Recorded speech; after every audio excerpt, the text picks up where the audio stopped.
ভালোবাসার সীমানা পেরিয়ে লেখনীতে প্রিয়স্মিতা তেহেজিব রায় পর্ব সংখ্যা 51।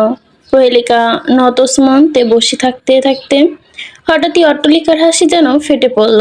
অন্ধকার নিস্তব্ধ কক্ষ, প্রহেলিকার হাসির বিকট শব্দ আশপাশের দেওয়ালে বাড়ি খেয়ে আরো 5 গুণ জোরালো শব্দের প্রতিফলিত হচ্ছে। প্রহেলিকা পাগলের মতো হাসতে হাসতে আচমকায় অদ্ভুত ভঙ্গিমায় কাঁদতে শুরু করলো। অন্ধকার ঘরের বুক চিরে কান্নাটা যেন অশরীরীর মতোই লাগলো। প্রহেলিকার চোখে মুখের অবস্থা ইতিমধ্যে বিধ্বস্ত। প্রহেলিকার দুহাতে চোখ মুছতে মুছতে বিলাপ করে উঠল, কান্না জড়িত করুণ কণ্ঠে বলল, কেন আমার জীবনটা এমন হলো ডক্টর? আমি কি জীবনে খুব বেশি কিছু চেয়েছিলাম? কি হতো আমার জীবনটা যদি আর 5টা মেয়ের মতো হতো? কি হতো প্রণয় যদি আমায় ভালোবাসতো, যদি অন্য কাউকে না চাইতো? আমিও তো সুখী হতে পারতাম। প্রহেলিকার এহেন কথায় আরো যেন ভড়কে গেল ডক্টর। সে আরো বলল, আমি তো সেই প্রথম থেকে পাপ করিনি, তাহলে কেন পাপের শাস্তি পেলাম? কিসের জন্য আমার জীবনটা এলোমেলো হয়ে গেল? মানলাম আমি এখন অনেক বড় পাপী, বিশ্বাস করুন, তার জন্য আমি মোটেও অনুতপ্ত নই। যা করেছি বেশ করেছি, কিন্তু এসব তো কালকের কথা। কিন্তু আমার কপাল তো পুড়েছে আরো 16 বছর আগে, যখন তো পাপ কি জিনিসটা সেটাই বুঝতাম না। তবে আমার হাসি খুশি জীবনটা কেন এমন ভয়ঙ্কর হলো আপনি বলতে পারেন?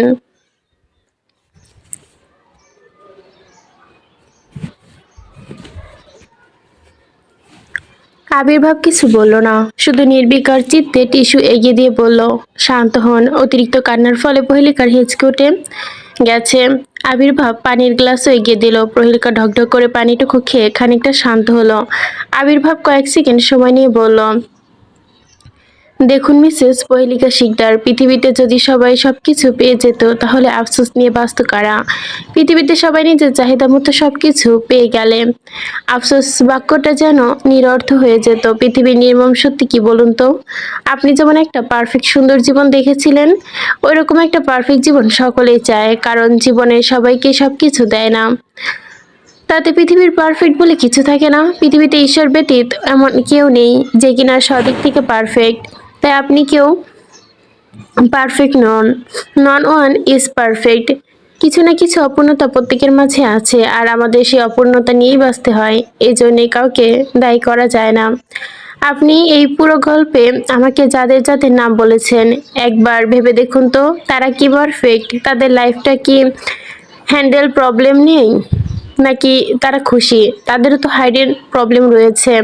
কোনো অপূর্ণতা নেই কি তাদের জীবনে? প্রত্যেকেরই আছে। আসলে কল্পনায় আমরা আমাদের জীবনে যতটা করে সাজাতে চাই, বাস্তবে তা হয় সম্পূর্ণ বিপরীত। ওই রকম কল্পনা আর বাস্তবিক কোনোটিকেই মিলে এক হয় না। কিছু পেয়েছি, কিছু পাইনি, এটাই আমাদের জীবন বাঁচতে চলতে শেখায়। যেমন আপনাকে কষ্ট দিয়েছে নিয়তি, ভবিতব্য, তা বলে আপনি কি আপনার আনহ্যাপি লাইফ শুধু নিজের মধ্যে সীমাবদ্ধ রেখেছেন? না, আপনার হাজবেন্ড আপনাকে ভালো না বাসার জন্য আপনি যে পরিমাণ কষ্ট পেয়েছেন তার 100 গুণ বেশি যন্ত্রণা দিয়েছেন আপনি তাকে। না হলেও হয়তোবা তার জীবনটা অনেক পারফেক্ট হতো, কিন্তু সে পারফেকশনে বাধা পড়েছে। কারণ এটা পৃথিবীর নিয়ম। পৃথিবী কিছু কিছু মানুষের ভালোবাসার জন্য অধিশপ্ত হয়ে দাঁড়ায়। তাই পৃথিবীতে কেউই পারফেক্ট থাকতে পারে না। যে পরিমাণ কষ্ট আপনি পেয়েছেন, তার থেকে 10 গুণ কষ্ট সেও পেয়েছে। আপনি ভালো নেই, তাই আপনি তাকেও ভালো থাকতে দেননি। হয়তো এর জন্য আপনার সেই ছোট্ট বোন অনেক কষ্ট পাচ্ছে, আশেপাশে আরো অনেকেই প্রভাবিত হচ্ছে। এভাবে মানুষ মানুষের অসুখী জীবনের আশেপাশে মানুষকেও প্রভাবিত করে। জীবনে হ্যাপি থাকতে হতে পারেননি, তাতেও কোনোদিন হ্যাপি থাকতে দেননি। আপনার এই ছিনিয়ে নেওয়ার প্রবণতা এই সমাজে অনেক বেরোই আছে, কিন্তু দিন শেষে কেড়ে নিয়ে আটকে রেখে কেউ সুখী হতে পারে না। বেঁধে রাখার প্রবণতা তাকে হতাশা ছাড়া কিছুই দেয় না। ভালোবাসা জোর করে হয় না মিসেস শিকদার, সেটা জোর করে আদায় করাও যায় না। হয়তো মানুষটাকে অনেক নিয়মকানুন, অসহায়ত্ব আর অপরাধতার বেড়াচালে আটকে রেখে দেওয়া যায়, কিন্তু তার মনটা কখনো বেঁধে রাখা যায় না। যার জ্বলন্ত উদাহরণ আপনি নিজেই।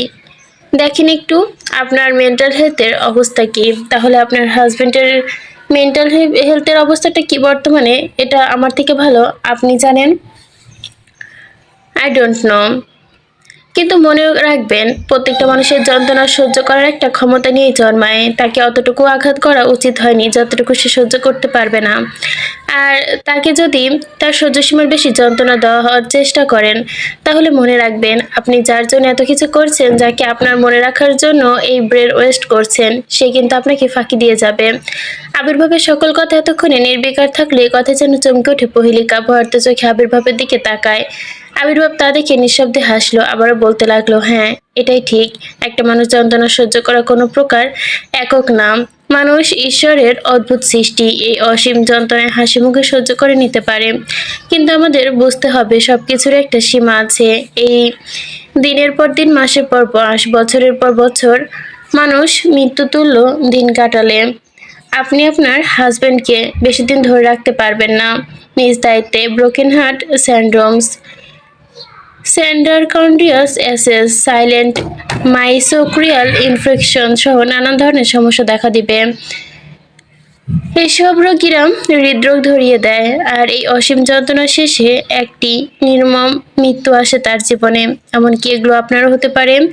তাই সময় থাকতে ভালো থাকার চেষ্টা করুন। উভয়ে। প্রহেলিকা এবার চুপ হয়ে গেল। আবির্ভাব আবারও বলল, আমি শুধু আপনাকে সাজেস্ট করতে পারি, বাকিটা আপনার ইচ্ছা।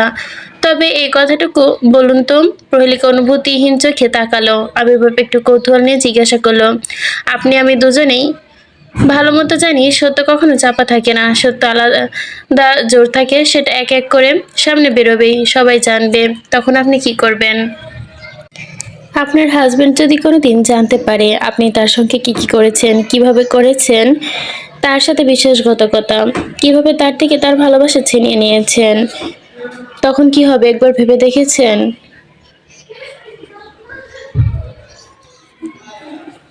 তখন আপনি কি করবেন? ভালোবাসা থাকলে সাতকুল মাপ, সেটা অন্য ব্যাপার, কিন্তু সে তো আপনাকে ভালোবাসে না, তাই ক্ষমা করে দেওয়ার প্রশ্নও আসে না। তখন আপনি এক্স্যাক্টলি কি করবেন?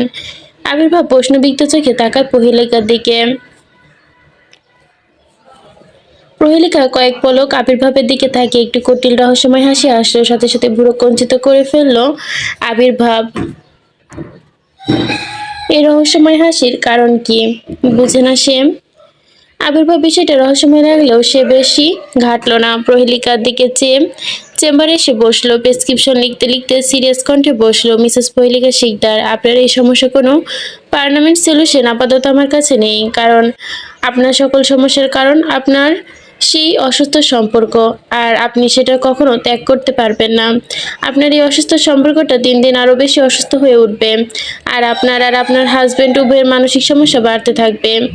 সেখান থেকে আপনাদের আবারও হাসি খুশি জীবনে ফিরে আসা ইটস নেক্সট টু পসিবল। আপনি যেহেতু আপনার হাজবেন্ডকে ছাড়া থাকতে পারবেন না।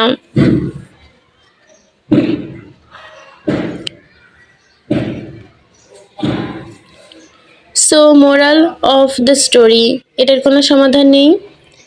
আপনারা চারজন একটা ক্রিটিক্যাল আনহেলদি রিলেশনে জড়িয়ে আছেন, আর সেই সম্পর্ক যতদিন থাকবে সমস্যাগুলো আরও শক্তভাবে পেঁচিয়ে ধরবে। তাই আমি আপনাকে মেডিসিন লিখে দিচ্ছি, বেশি ডিপ্রেশন ফিল করলে খাবেন, তবে মেডিসিনটা অভ্যাস করবেন না, বলে একটা প্রেসক্রিপশন এগিয়ে দিল আবির্ভাব। প্রহেলিকা উঠতে গেলে আবির্ভাব হঠাৎ করে বলে উঠল, যদি কোনোদিন মনে হয় আপনি এই অসুস্থ সম্পর্কটা থেকে মুক্তি হতে চান, আর এর ভার আপনি আর বইতে পারছেন না, তখন আসবেন, আপনার প্রপার ট্রিটমেন্ট করব এবং সেটা কাজে দেবে। প্রহেলিকা আবির্ভাবের দিকে ঘুরে তাকালো, হালকা হেসে দৃঢ় কণ্ঠে বলল, কবরের প্রহেলিকা পচে গলে কবরের মাটির সাথে মিশে না যাওয়া পর্যন্ত সে তার ভালোবাসার দাবি ছাড়বে না। আর কথা যদিও হয় প্রণয়ের, তবে মরণ হলেও তাকে অন্য কারো হতে দেবে না। সে যদি যন্ত্রণা সহ্য করতে না পেরে মরে যায়, তবে মরুক, আমার জন্যই মরুক, তার জীবনে মরণ হোক আমার নামে, বলে সৌজন্য হেসে চলে গেল প্রহেলিকা। আবির্ভাব তার যাওয়ার দিকে এক দৃষ্টে তাকিয়ে রইল নির্বিকার চিত্তে।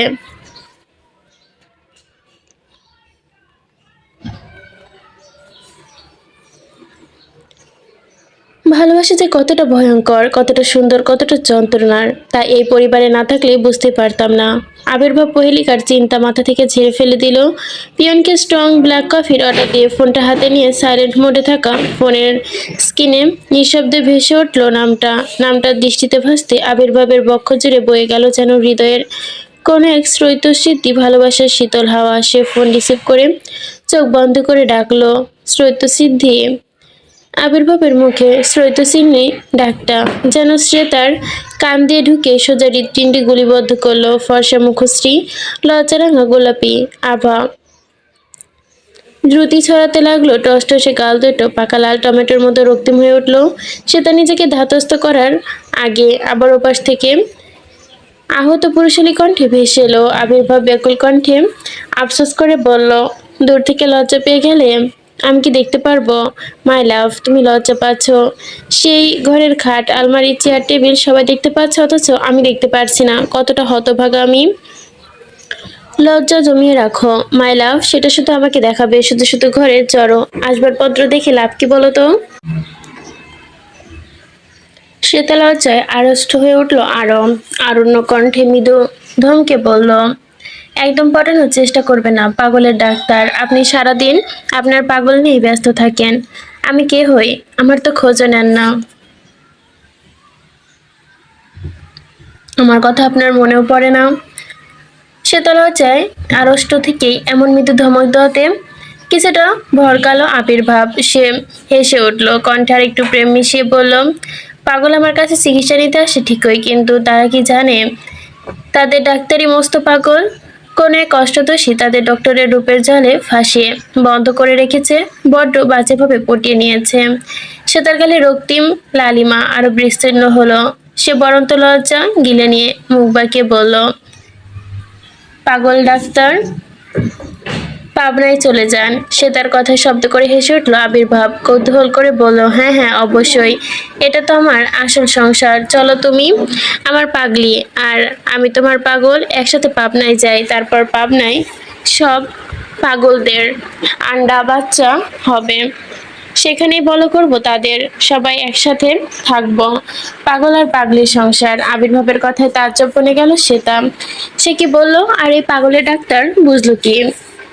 আসলে কি এই লোক পাবনার সাথে পাবনায় গিয়ে পাগলদের সাথে থাকতে চায় নাকি? সেটা কিছুক্ষণ চুপ থেকে অভিমানী কণ্ঠে বলল, আপনাকে তো কিছু বলা যায় না, তার আগে আপনি বাচ্চা ভুলানোর জন্য সব বলিয়ে দেন। এটা কিন্তু ঠিক না। সে তার কথায় বড্ড শান্তি লাগছে মনে। আবির্ভাব চেয়ার থেকে মাথা হেলিয়ে দিয়ে বলল, কারণ তুমি বাচ্চা মাই লাভ, তাই তো বাচ্চা ভুলানোর মতো ভুলিয়ে দিই। আর সবসময় আমার কাছে বাচ্চা হয়ে থেকো। সে তাও লজ্জায় হেসে বিছানায় শুয়ে পড়ল।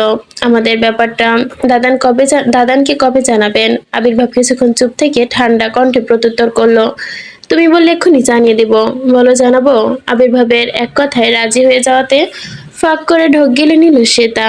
ভয় ভয় করে বলল, আপনার ভয় করছে না? দাদান জানতে পারলে আপনার হাত বের করে নেবে।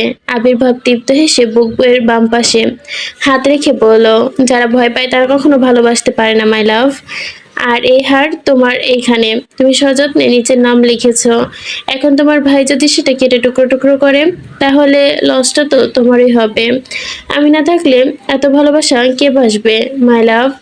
আবির্ভাবের কথায় সে তার বুকে সুখ দুঃখ অনুভূতিরা দোলা দিয়ে গেল। মোহনীয় কণ্ঠে বলল, কাল দেখা করেন। আবির্ভাব তৎক্ষণাৎ উত্তর দিল, তুমি চাইলে এখনই দেখা করতে পারি।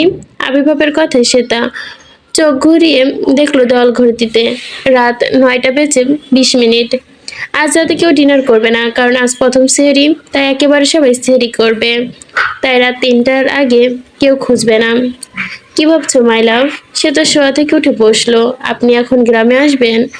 আবির্ভাব বসা থেকে উঠে পড়লো। টেবিল থেকে গাড়ির চাবি নিয়ে চেম্বার থেকে বের হতে হতে বলল, আমি 45 মিনিটের মধ্যে আসছি মাই লাভ। সেটা আর্তনাদ করে উঠল, না, প্রণয় ভাইয়া আর দাদান বাড়িতে আছে, তারা যদি এত রাতে আপনাকে দেখে ফেলে। আবির্ভাব ক্লিনিক থেকে বেরিয়ে গাড়িতে বসতে বসতে বলল, এটা তোমার সমস্যা মাই লাভ, আমার না। আমার এখন আমার লাভকে দেখতে ইচ্ছে করছে। আবির্ভাবের কথায় অস্থির হলো সে তার মন। সে অনুনয় করে বলল, প্লিজ একটু বুঝো না, কাল দেখা করি। আবির্ভাব সে তার কথায় পাত্তা না দিয়ে বলল, I love you, I am no my way. সে তার হার মেনে নিল। আপনি এসে এই মোড়ের রাস্তায় দাঁড়াবেন, আমি আসছি। ঠোঁট এলিয়ে হাসলো আবির্ভাব। গুড গার্ল, আমি আসছি বলে ফোন কেটে দিল।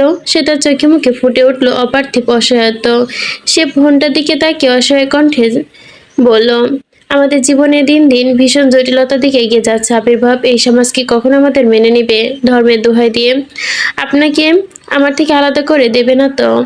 আমি আপনাকে অনেক ভালোবাসি আবির্ভাব, খুব খুব খুব ভালোবাসি। কোনো কিছুর বিনিময়ে আপনাকে হারাতে পারবো না।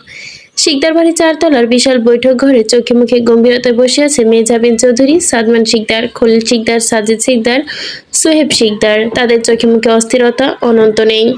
বিশেষ করে ছোট বোনের আবদার শুনে সাদমান শিকদার ও খলিল শিকদার একটু চিপায় পড়ে গেছেন। তবে সাজিদ শিকদার অবস্থা ব্যতিক্রম। তিনি এখনো ব্যাপারটা হজম করে উঠতে পারেনি। মেহজাবিন চৌধুরী সাজিদ শিকদারের দিকে তাকিয়ে খানিক গম্ভীর কণ্ঠে বলল, তোমার কি আমার প্রস্তাবটা পছন্দ হয়নি নাকি? আমার ছেলেটাকে তোমার পছন্দ না, নাকি যোগ্যতা দিয়ে তোমাদের কাছে প্রশ্নবিদ্ধ হচ্ছে? আমি আসলে বুঝতে পারছি না তোমাকে এত ভাবনার চিন্তায় দেখে কি হতে পারে। সাজিদ শিকদার একটু ধতস্থ কণ্ঠে নম্রতা বজায় রেখে বললেন, কি বলছেন আপা? শুদ্ধের যোগ্যতা নিয়ে প্রশ্ন তোলার তো মূর্খের ছয় আর কিছু না।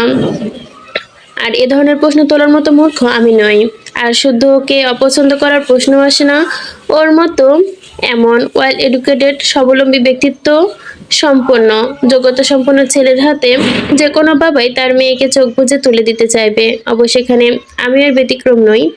আমিও চাই আমার মেয়ে একটা সঠিক মানুষের হাতে পড়ুক, তার একজন সুযোগ্য জীবনসঙ্গী হোক, যে আমার মেয়েকে সারা জীবন দেখে শুনে রাখবে, কখনো দুঃখ পেতে দিবে না। আর শুদ্ধ সেসবে দিক দিয়ে একটা ছেলে। কিন্তু মেহজাবিন চৌধুরী এতক্ষণ শান্ত চোখে ভাইয়ের দিকে তাকিয়ে তার কথা শুনছিলেন। কিন্তু শুনে তার ভুরুটা কুঁচকে ফেললো, কপালে ভাঁজ ফেলে প্রশ্নবিদ্ধ কণ্ঠে জিজ্ঞাসা করলেন, কিন্তু কি? সাজিদ শিকদার একটু ইতস্ত করলেন, বড় ভাইয়ের দিকে তাকালেন, গলা ঝেড়ে বলতে শুরু করলেন, দেখেন আপা, মেয়েটা আমার হলেও তার সব বিষয়ে একটা সিদ্ধান্ত নেওয়ার অধিকার আমার নেই। এই বাড়িতে সবাই জানে প্রিয়তা ছোট থেকে কার কাছে মানুষ হয়েছে, কে তার যত্ন নিয়েছে, কে তার দেখভাল করেছে, লালন পালন করেছে, সকল বায়না আবদার মিটিয়েছে। আমার মেয়েটা কখনো ভালোবাসার অভাব বোধ করেনি। আমি তো বছরের বেশিরভাগ সময় বাসায় থাকি না। আমার অনুপস্থিতিতে আমার মেয়েটাকে যে আগলে রেখেছে, প্রকৃত অর্থে যে আমার মেয়ের আসল অভিভাবক হতে পারে। আর তাছাড়া ওর আরেক অভিভাবক, তার বড় ভাইও আছে। এই বাড়ির মাথা বড় ভাইজান, মেজো ভাইজান আছে, তাদের সম্মতি ছাড়া আমি কোনো কথা দিতে পারবো না আপা। সে অধিকার আমার নেই। আপনি বরং সবাইকে ডাকুন, সবার মতামত শুনি, তারপর যা ভালো হয় সেটা নিয়ে সিদ্ধান্ত নেওয়া যাবে। তাছাড়া শুদ্ধরও তো একটা মতামত আছে। সাজিদ শিকদারের কথায় মেহজাবিন চৌধুরী একটু ইতস্ত বোধ করলেন, আবার স্বস্তিও পেল, স্থিরও হলো। সাদমান শিকদার আর খলিল শিকদার একটু গুছিয়ে বসলেন, কারণ একটু পর অনেক কিছুই দেখতে হবে। সেখানে ওনাদের নীরব দর্শনের ভূমিকা পালন করা ছাড়া আর কিছু নেই। কারণ এই বিষয়ে ওনার বেফাঁস কিছু বললে বেকায়দায় পড়তে হবে নিজেকেই। মেহজাবিন চৌধুরী সাদমান শিকদারের দিকে তাকিয়ে অনুমতি চেলেন, আমার ছেলের সাথে যদি প্রিয়তাকে নিতে চাই, আপনাদের আপত্তি আছে বড় ভাইজান, মেজো ভাইজান? সাদমান শিকদার বোনের দিকে তাকিয়ে সবলীল কণ্ঠে বলল, শুদ্ধকে আমরা ছোট থেকে চিনি। সে একজন আন্তর্জাতিক মানের নামকরা ডাক্তার। তার সাথে আমাদের বাড়ির মেয়ের বিয়ে হলে তা আমাদের জন্য অত্যন্ত সম্মান ও গৌরবের বিষয়। এ বিষয়ে কোনো আপত্তি নেই। তবে এই বিষয়ে আমাদের মতামতের থেকেও জরুরি প্রণয় ও প্রীতমের মতামত। কারণ প্রিয় আম্মুকে ছোট থেকে এত বছর সর্বোচ্চভাবে আগলে রেখেছে প্রীতম। তাই তাদের যদি কোনো সমস্যা না থাকে, আমাদেরও কোনো সমস্যা নেই। তাছাড়া এই প্রজন্মে বড় হওয়া ওরা, ওদের অনুমতি ছাড়া এত বড় সিদ্ধান্ত নিতে পারি না। মেহজাবিন চৌধুরী কিছুক্ষণ চুপ থেকে ভাবলেন। সাদমান শিকদার গলা উঁচিয়ে ডাকলেন, রহমান। কয়েক মিনিটের মধ্যে হাজির হলো রহমান। বৈঠক ঘরে একদম গম্ভীর পরিবেশ থেকে এটি ইতস্ত করলো। সাদমান শিকদার গম্ভীর কণ্ঠে বললেন, যাও শুদ্ধ, প্রণয় আর প্রীতমকে ডেকে আনো, বলবে জরুরি প্রয়োজন এক্ষুনি আসতে। রহমান মাথা নেড়ে চলে গেল। সাজিদ শিকদার মেহজাবিন চৌধুরী অতি আগ্রহ নিয়ে কিছুক্ষণ চোখে অবাক করে বসে রইল। কিছুক্ষণ অব- অবাক চোখে দেখলেন, অতপর একটু কৌতূহল নিয়ে জিজ্ঞাসা করলো, শুদ্ধ তো অনেক কোয়ালিফিকেটেড একজন হার্ট সার্জন। সে চাইলে প্রিয়তাকে পরিগণিত বুদ্ধিমতী উচ্চশিক্ষিত মেয়ে বিয়ে করতে পারে। এমনকি সে তো লাইফ পার্টনার হিসেবে ওরকম ম্যাচিওর মেয়ে ডিজার্ভ করে। এখানে আমার মেয়ে নিতান্তই বাচ্চা, ইমমিচিওর, অগোছালো, জোর করে না খাওয়ালে খেতে পর্যন্ত চায় না। শুধু কি আমার মেয়ের সাথে অ্যাডজাস্ট করতে পারবে?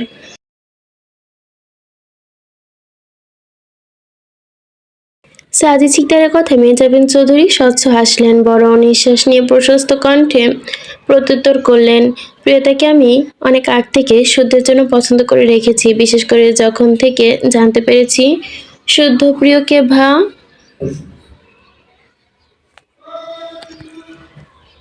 কথাটুকু সম্পূর্ণ করতে পারলেন না মেহজাবিন। তার আগেই প্রথমে সে হাজির হলো, পেছনে পেছনে শুদ্ধ আর প্রণয় হলো।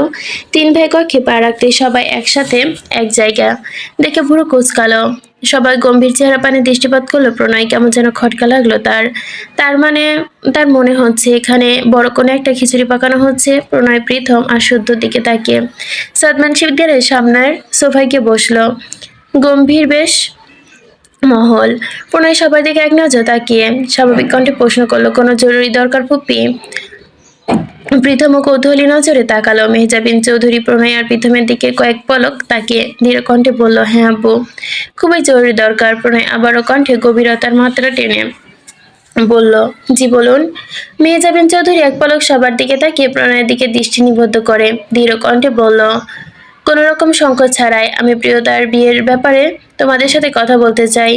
সাজিদ আর ভাইজানদের সাথে অনুমতি নিয়ে তোমাদের সকলকে ডেকে এনেছি। এখন তোমরা দুজন সম্মত হলে আমার কথা এগোতে পারি। মেহজাবিন চৌধুরী নির্লিপ্ত কণ্ঠে বলা কথায় নিঃশব্দে বিস্ফোরণ ঘটল যেন বৈঠকখানায়। প্রথম বিস্ফোরিত চোখে তাকালো মেহজাবিন চৌধুরীর দিকে। সাদমান শিকদার, সাজিদ শিকদার, খলিল শিকদার, মেহজাবিন চৌধুরী, প্রীতম, শুদ্ধ সবাই একযোগে তাকিয়ে প্রণয়ের দিকে। মেহজাবিন চৌধুরীর কথায় প্রণয় যেন পায়ের নিচ থেকে জমিনটুকু আলগা হয়ে গেছে। বুকের ভেতরে ছাই চাপা আগুন যেন লহমায় দাবানলের মতো জ্বলে উঠল। তার প্রাণ পাখি তার বুক থেকে আজীবনের জন্য ছিনে নেওয়ার অনুমতি চাওয়া হচ্ছে তারই কাছে। প্রীতম প্রণয়ের মুখের দিকে তাকিয়ে ব্যথিত হলো। প্রণয়কে কিছু বলতে না দিয়ে নিজেই বলল, কিন্তু ফুপ্পি এটা কিভাবে হয়? মেহজাবিন চৌধুরী প্রণয়ের দিক থেকে দৃষ্টি সরিয়ে প্রীতমের দিকে দৃষ্টিপাত করে ভুরু কুঁচকে বলল, কেন হয় না? প্রীতমের কণ্ঠে নমনীয়তা বজায় রেখে বলল, ফুপ্পি আমার বোন এখনো অনেক ছোট, অনেক ইমিচিউর, মাত্র 16 বছর বয়স। সে মোটেও এখন বিয়ে সংসার এগুলোর জন্য উপযুক্ত নয়। আর শুদ্ধ ভাই আমার বোনের চেয়ে আরো বেটার মিউচুয়ার কাউকে ডিজার্ভ করে। মেহজাবিন চৌধুরী প্রীতমের দিকে তাকিয়ে হালকা হাসলেন। প্রীতমের কথায় বিপরীত অকাট্য যুক্তি দাঁড় করিয়ে বলল, তুমি নিজেও তো 16 বছর একটা মেয়েকে বিয়ে করেছো প্রীতম। দেখতে শুনতো মাশাল্লাহ। এই বাড়িতে এসে সে শাশুড়িদের সাথে তাল মিলিয়ে সংসারে হাল ধরেছে, এমনকি বেশ ভালোভাবে পরিপাটি সংসারও করছে। আমি শুনলাম তোমার বউ নাকি প্রিয়তার বান্ধবী। তো সে পারলে তোমার বোন কেন পারবে না? আর তাছাড়া আমি এক্ষুনি বিয়ের কথা বলছি না, বিয়ে হবে আরো 2 বছর পর। আমি শুধু এক্ষুনি কথাবার্তা সেটেল করে রাখতে চাচ্ছি। প্রিয়র 18 বছর হলেই তবে বিয়ে হবে। মেহজাবিন চৌধুরীর এই এক বাক্য প্রণয়ের নরম হৃৎপিণ্ড বিষাক্ত তীরের মধ্যে আঘাতে ক্ষতবিক্ষত জ্বালা ধরিয়ে দিল। মেহজাবিন চৌধুরী প্রীতমকে ছেড়ে আবার প্রণয়ের দিকে মনোযোগ দিল। আগের মতো স্পষ্ট কণ্ঠে বলল, বলো প্রণয়, তোমার কি কোনো আপত্তি আছে শুদ্ধের সাথে প্রিয়তার বিয়ে নিয়ে? দেখো, মেয়েটাকে সারা জীবন চাইলে বাড়িতে রাখা যায় না, তাদের কোনো না কোনো ঘরে পাঠাতেই হয়। সেক্ষেত্রে যতটাই আদরের হোক না কেন মেয়েটা। প্রণয় নিজের অজান্তে তীব্র দাবানলে কিছু মুহূর্তের জন্য যেন মনে চাপা দিল। চোখ তুলে শুধু একবার ঘৃণা দৃষ্টিতে তাকালো সাদমান শিকদারের দিকে। সাদমান শিকদার ছেলের গোপন যন্ত্রণা অনুভব করতে পেরে কিছুটা ব্যথিত হলো, কিন্তু তিনি নিরুপায়। জীবনে কোনো কিছু পেতে গেলে কিছু বিসর্জন দিতে হয়। মেহজাবিনের কণ্ঠ কিছুটা রূঢ় হলেও আবারও প্রশ্ন করলেন, কি হলো বলো, তোমার কি মতামত? প্রীতমের ভীষণ খারাপ লাগছে। প্রণয় চোখ বন্ধ করে মনে পড়ে গেল ভালোবাসার দিনগুলো। কি বলবে সে? কিভাবে এই মুখ দিয়ে প্রাণ পাখিটার জন্য অন্য কারো হাতে তুলে দেওয়ার অনুমতি দিবে সে? কিভাবে সহ্য করবে এই দহন রক্তক্ষরণ যন্ত্রণা? কিভাবে নিজের ভালোবাসার পাখিটাকে অন্য কারো হাতে তুলে দেওয়ার অনুমতি দেবে? এই পাখিটাকে সে যদি শুদ্ধ নিয়ে নেয় তবে কার মুখে চেয়ে বাঁচবে প্রণয়? প্রণয় নিজের চোখের পানি লুকাতে ব্যর্থ হচ্ছে। তাই এখানে আর 1 সেকেন্ড নয়তো এরা তাকে বাক্যবাণে মেরে ফেলবে। সকলের প্রশ্নবিদ্ধ চোখে তাকিয়ে আছে প্রণয়ের দিকে। প্রণয় সবাইকে অবাক করে দিয়ে আচমকা বসা থেকে উঠে পড়ল। কক্ষ ত্যাগ করতে কাঁপা কণ্ঠে বলল, আপনারা যা ভালো বুঝবেন তাই করুন। আর 1 সেকেন্ড দাঁড়ালো না প্রণয়, দ্রুত পায়ে কক্ষ ত্যাগ করলো। ব্যথিত হলো প্রীতম আর শুদ্ধ, তবে কিছু করার নেই। মেহজাবিন চৌধুরী এবার বড় করে হাসলেন। সাদমান শিকদার সাজিদ শিকদারের দিকে তাকিয়ে বললেন, তাহলে কথা ফাইনাল হয়ে গেল ভাইজান, প্রিয়তা আজ থেকে আমার বৌমা। সাজিদ শিকদারও হাসলেন। তার বুক থেকে যেন পাথর নেমে গেল। তিনিও চান তার দুই মেয়ে যেন অনেক সুখী হয়। যেখানে এক মেয়ের জন্য শুদ্ধের মতো উপযুক্ত পাত্র পাওয়া গেছে, আকাশের চাঁদ চেয়ে কোনো অংশে কম না। এই যুগে এমন ছেলে পাওয়া বিশ্বাস করা যায় না। তিনি অবশ্য প্রিয়তার জন্য অন্য কিছু ভেবে রেখেছিলেন, কিন্তু ওনার সে ভাবনা 2 বছর আগে মিথ্যা প্রমাণ হয়েছিল। তাই এখন সময়ে দাঁড়িয়ে শুদ্ধর থেকে ভালো, যোগ্য, বিশ্বাসযোগ্য ছেলে তিনি আর পাবেন না। মেহজাবিন চৌধুরী প্রফুল্ল কণ্ঠে বললেন, তাহলে এই খুশির দিনে তো মিষ্টিমুখ করাতেই হয়। সাদমান সুকদার হালকা হেসে জুলেখা বানুকে ডাকলেন। কয়েক মিনিটের মধ্যে জুলেখা বেগম এসে উপস্থিত হলেন।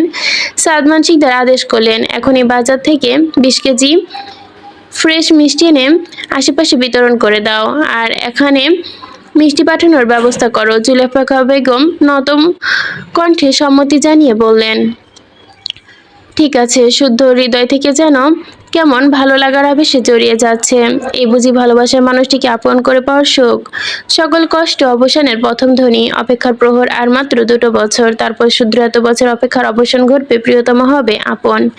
রাত 10টা, ড্রয়িং রুমে প্রিয়তা, পরিণীতা,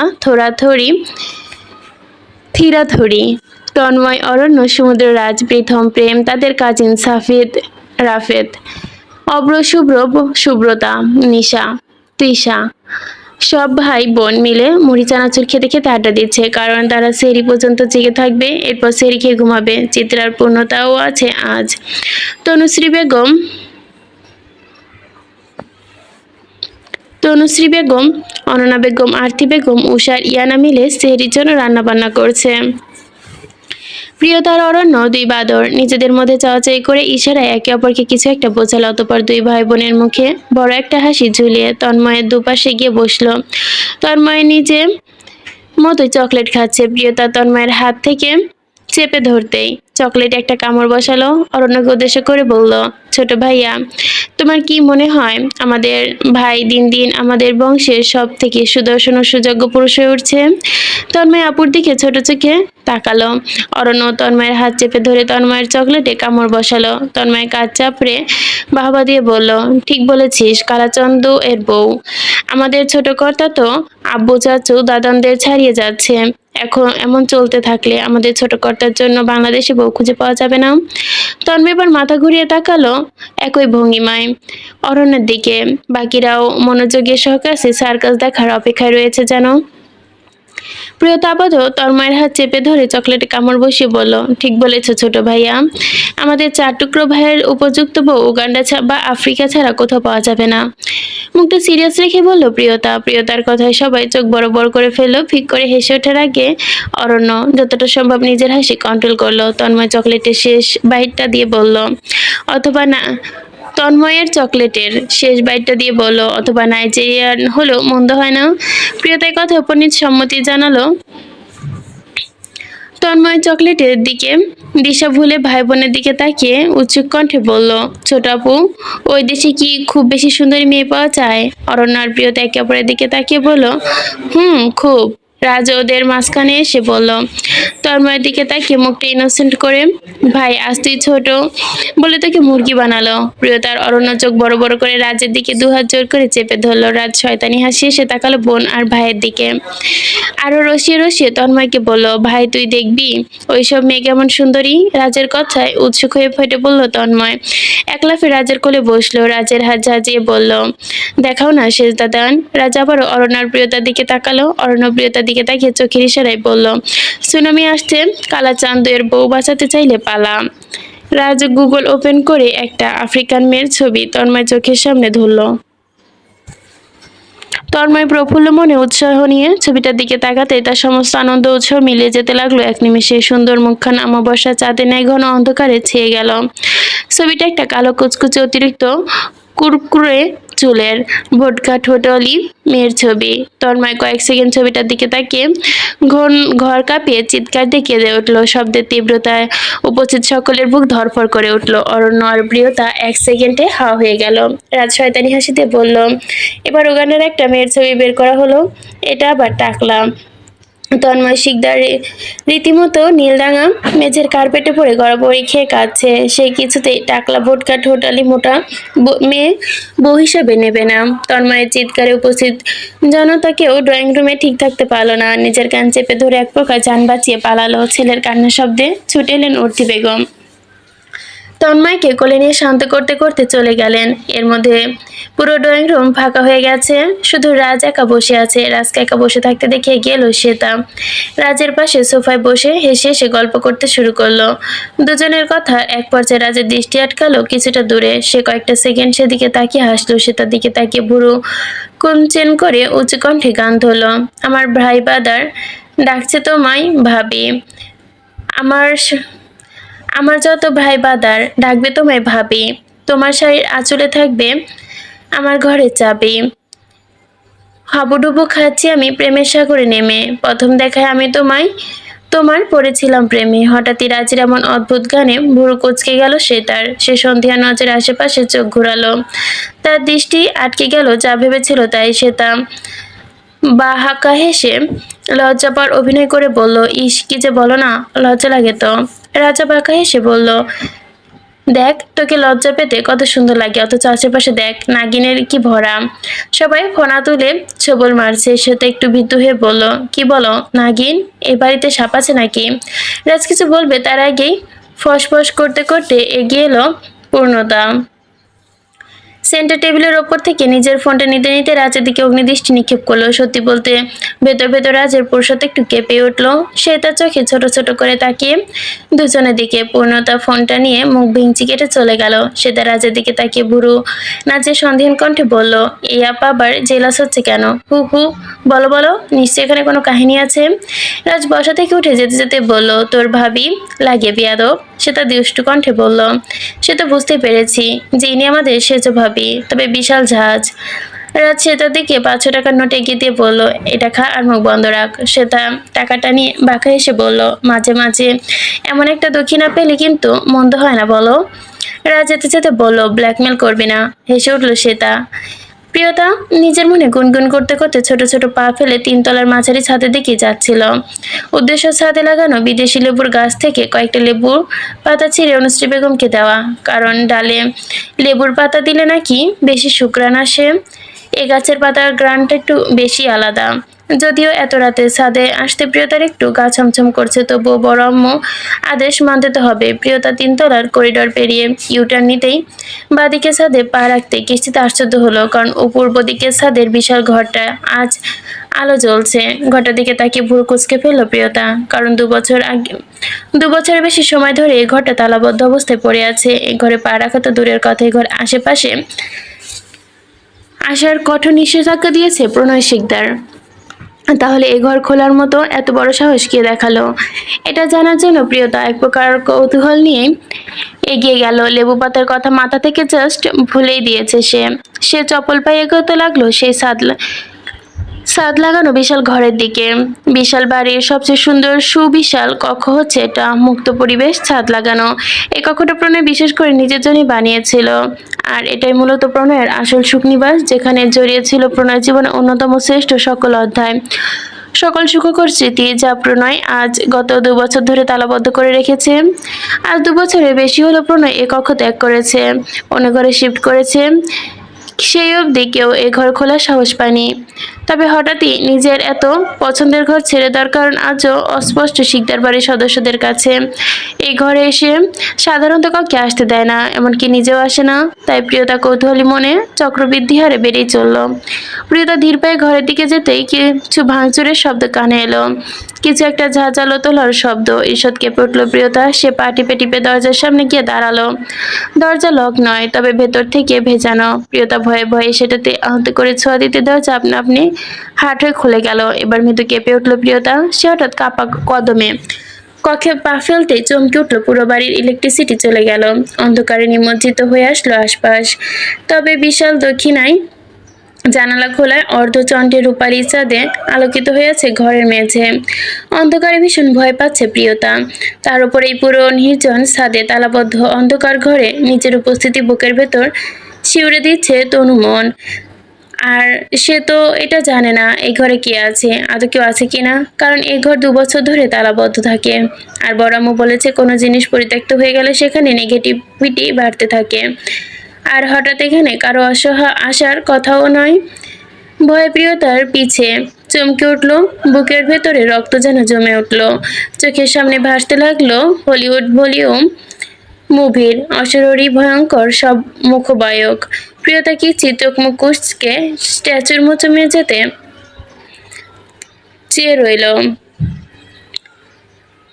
তার আশেপাশের পরিবেশটা বেশ ভারী ভারী লাগছে, সাথে হাঁপানি রোগীর মতো হাঁপাচ্ছে সে নিজেও। বুকের ভেতরটা কেমন করছে, ভয় পেয়ে যাচ্ছে প্রিয়তা। কি করবে বুঝে উঠতে পারছে না। আগাবে কি আগাবে না, নাকি পিছনে চলে যাবে। সবকিছু যেন আউলিয়ে যাচ্ছে প্রিয়তার। কি করা উচিত নাকি কি করা উচিত না, সবকিছু যেন তার মনে শঙ্কা সৃষ্টি করছে। তবুও বারবার চোখ পিট করে তাকালো সে কিছু দেখার জন্য।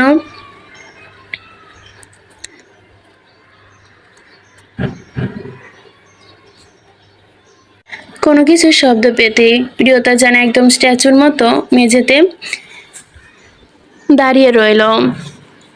তার কাছে আশেপাশের পরিবেশটা কেমন ভারী ভারী লাগছে, ভয়ে হাঁপানি রোগীর মতো কলিজা ধড়ফড় করছে। কম্পনরত অবস্থায় প্রিয়তার ঘাড়ে কারো উষ্ণ গরম নিঃশ্বাসের উপস্থিতি অনুভব করলো।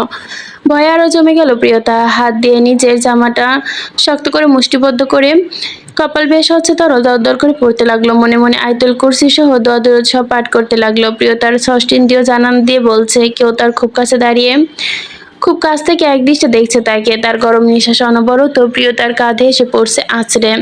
প্রিয়তা ভীতু মনে হঠাৎই সংকুচিত হলো, কাঁপা কাঁপা কণ্ঠ যেন মস্তিষ্ক আবার সচল হয়ে উঠল। ভূত কি আদৌ নিঃশ্বাস নিতে জানে? প্রিয়তা নিজের ভাবনা বলদ বনে গেল। অদৃশ্য হাতে নিজেই নিজেকে চাটি মেরে বলল, গর্দভ, ভূত আবার নিঃশ্বাস নেয় নাকি? প্রিয়তা যখন অনুভব করলো পাশে ভূত নয় ব্যক্তি, জলজাত মানুষ, তড়িৎ বেঁকে পিছু ঘুরে তাকাতেই দেখলো উদাসিত তার প্রশস্ত বুক। সঙ্গে সঙ্গেই মাথা উঁচিয়ে দৃষ্টিপাত করলো প্রিয়তা।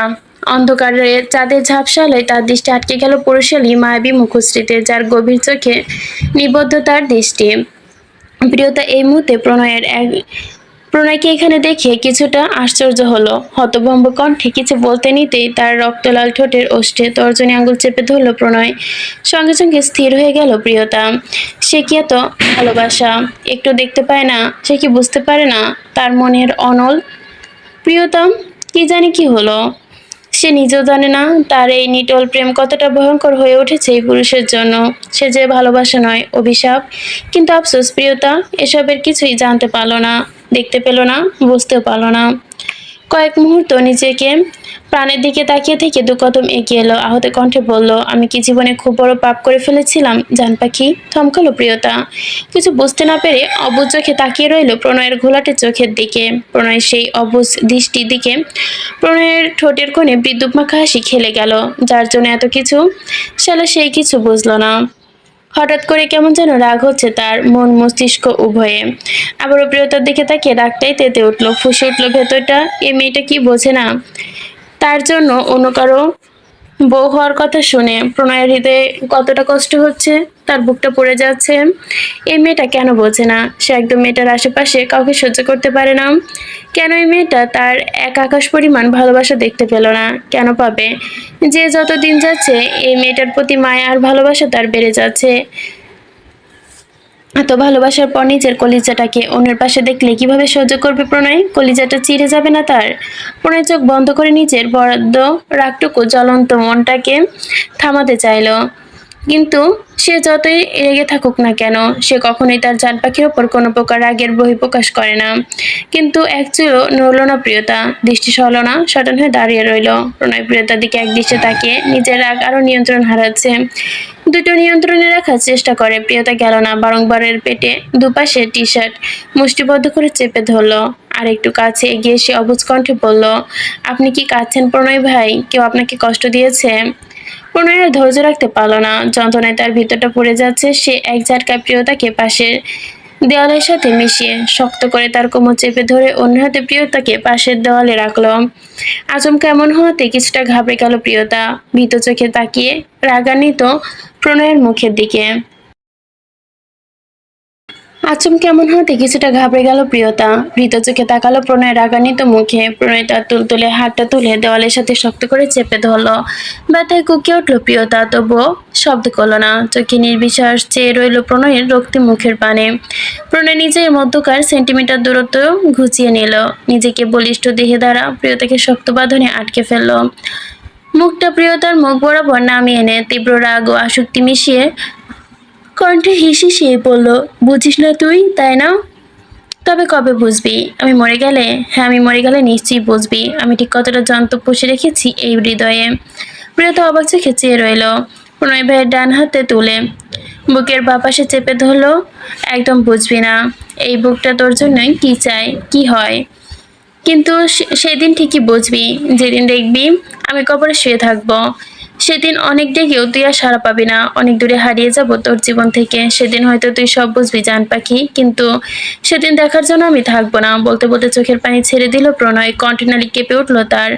প্রণয়ের বলা এক একটা বাক্য স্তব্ধ করে দিল প্রিয়তাকে। প্রিয়তার অন্তর জ্বলে গেল যেন। সে কেবল অশ্রুসিক্ত নয়নে তাকিয়ে রইল প্রণয়ের মুখের পানে। প্রণয় আর একটু প্রিয়তার দিকে নিজেকে মিশিয়ে নিল। প্রিয়তার নরম গালে হাত রেখে আহত কণ্ঠে বলল, সেদিন বেশি দূরে না জান পাখি, যেদিন আমি তোর থেকে অনেক দূরে হারিয়ে যাব। তখন আর তোর কোনো কথা শুনবো না, আমি থাকবো না তোর কথা আবদার শোনার জন্য। প্রণয়ের কথাবার্তায় মর্মত না বুঝলেও তার বলিষ্ঠ নিষ্ঠুর বাক্যটি প্রিয়তার ছোট হৃদয় জর্জরিত করলো। চোখের কোণ টলমল করলো পানি। প্রণয় প্রিয়তার মাথাটুকু বুকে চেপে ধরলো। এখানে কান পেতে শোন যান, এখানে ছোট্ট পাখিটা আর সহ্য করতে পারছে না। এই যন্ত্রণা আর কত সহ্য করবে সে? আমার মন প্রাণ আমাকে অনেক অভিশাপ দেয় জানিস। আমি নাকি তাদের এক সেকেন্ডও ভালো থাকতে দেয়নি। আমি তাদের কিভাবে বোঝাবো বল? আমার ভালো থাকার সব রাস্তা যে চিরতরে বন্ধ হয়ে গেছে। আমি যে বেঁচে আছি এটাই অনেক। বলতে থেমে গেল সে। চুপ করে রইল প্রিয়তা টলমল অসৃষ্ট নীলাভ চোখের পানে চেয়ে। এই চোখে তো সে প্রথম খুন হয়েছিল। প্রিয়তার চোখে সে যন্ত্রণা দেখতে পাচ্ছে। হালকা হাসলো প্রণয়। প্রিয়তার দুগালে হাত রেখেই পরম ভালোবাসার কপালে ঠোঁট চেপে ধরল। দুজনের গাল বেয়ে টপ টপ করে নোনা অশ্রুকণা বেরিয়ে পড়ল। প্রণয় প্রিয়তার মাথায় হাত বুলিয়ে দিতে দিতে বলল, আমি চাই না জান পাখি, তুই শুধু আমার জীবনে ভালো থাকিস, আমার আত্মা দেখে শান্তি পাবে। প্রিয়তা হঠাৎই দুগড়ে কেঁদে উঠল। আচমকা প্রণয়ের বুকে মুখ গুজে ফুপিয়ে উঠল। প্রশালী পিঠ আঁকড়ে ধরে ফুপাতে ফুপাতে বলল, এখন আপনি কি বলছেন এসব? প্রণয় ভাই, কেন বলছেন? কি হয়েছে আপনার? যাই হয়ে থাকুক, প্লিজ এমন বলবেন না, আমার ভীষণ কষ্ট হচ্ছে। প্রিয়তার বুকে মাথা রেখে প্রণয়ের কলিজায় আগুন লেগে যায়। সে আস্তে করে নিঃশব্দে ছোট দেহটা নিজের বুকের পাঁজরে মিশিয়ে নেয়। নিঃশব্দে অশ্রু বিসরণ দিতে দিতে চলেছে মুখে মনে মনে বলল, অন্যের বউ হতে চাস? হ, সমস্যা নেই, তবে আমার জীবিত রেখে এত বড় শাস্তি দিস না পাখি। সত্যি বলতে এই অদৃশ্য সত্যি সহ্য করার ক্ষমতা আমার নেই। এর আগে তুই নিজের হাতে আমার নিঃশ্বাস বন্ধ করে দিস। আমি হাসিমুখে স্বীকার করব, তা হবে আমার জীবনে পরম সুখের। কিন্তু আমায় জীবন্ত রেখে এমনটা করিস না। অন্য কারণ আমি কবুল বলিস না পাখি। তুই তো আমার সব রে, আমার জান পাখি, আমার প্রাণ পাখি, আমার লক্ষ্মী। এই বুকে যতক্ষণ থাকিস ততক্ষণ বড় সুখী সুখী অনুভব হয়। আবার তুই যখন চলে যাস তখন তীব্র দহনে পড়তে থাকে হৃদয়। মুখে যতই বলি তোকে অন্যের হতে দেব, কিন্তু আমার মন জানে সে তোর এক কণা ভাগ্য অন্য কাউকে দিতে পারবে না। তুই শুধু আমার